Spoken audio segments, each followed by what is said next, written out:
González de puravidaschool.com y a lo largo de esta temporada de invierno vamos a realizar vídeos tutoriales relacionados con el snowboard y los correctos accesorios para su práctica. Para iniciar esta serie de vídeos hemos decidido empezar por lo más importante: ¿qué tabla de snowboard es la más adecuada para cada uno?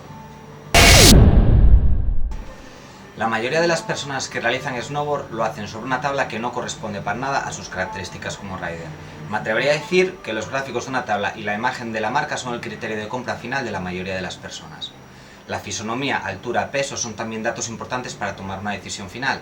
Si nosotros, por ejemplo, calzamos más de un 44 de pie, necesitaremos una tabla especial extra ancha.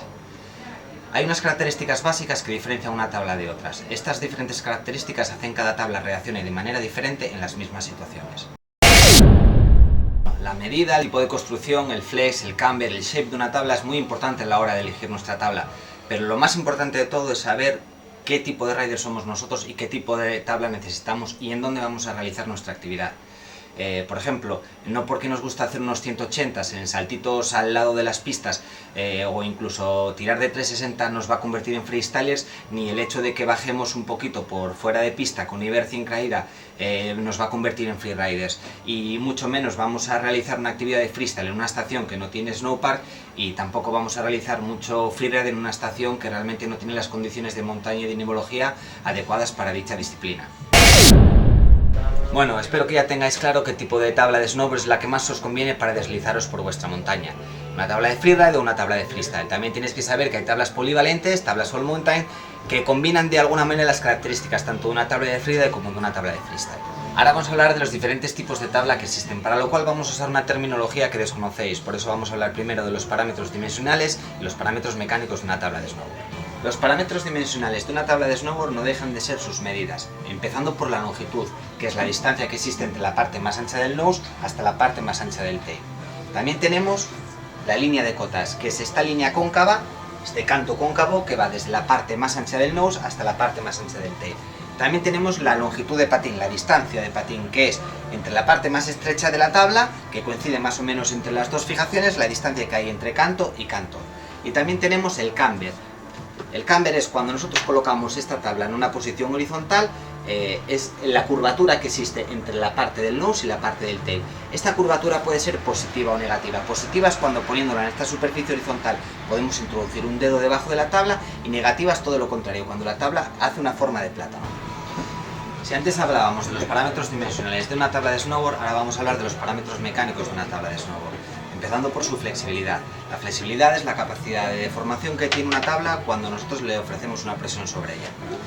En este caso sería una flexibilidad longitudinal.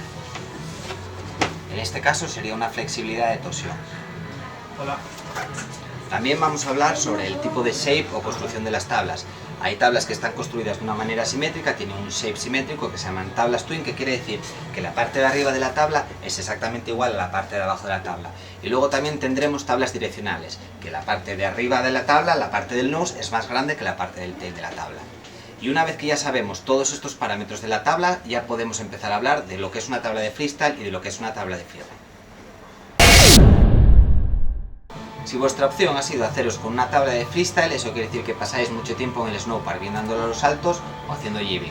Las tablas de freestyle suelen ser bastante cortas, suelen ser anchas en patín, muy blandas en flexibilidad, tanto longitudinalmente como de torsión, y hablamos anteriormente sobre estos temas.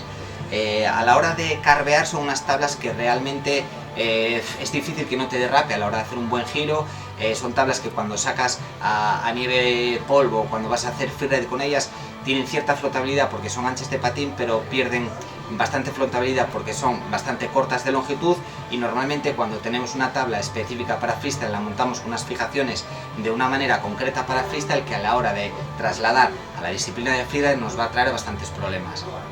Si en cambio vuestra opción ha sido escoger una tabla de freeride, quiere decir que os gusta la nivel sin caída y salir fuera de pistas. Estas tablas suelen ser más rígidas en torsión, suelen tener un patín más estrecho, lo que hace que tengan una línea de cotas más acentuada, suelen ser direccionales y suelen ser muchísimo más polivalentes que las tablas de freestyle.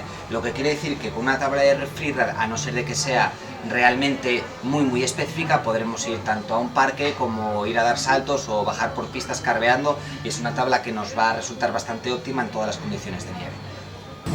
Y por supuesto, para aquellos que os iniciáis en el snowboard, no os recomiendo ni una tabla de freeride ni una tabla de freestyle, os recomiendo una tabla de iniciación. En estos momentos en el mercado cualquier marca dispone de una tabla de iniciación que con un pack de fijaciones te podrás llevar a casa por en torno a los 300 euros. Estos son unas tablas de una flexibilidad muy baja, de una torsión muy baja, muy poco reactivas, con una suela muy fácil de reparar y que será la mejor opción para empezar en este deporte. Bueno, espero haberos ayudado en algo en la compra de vuestro material. Nos vemos en la web Pura Vida.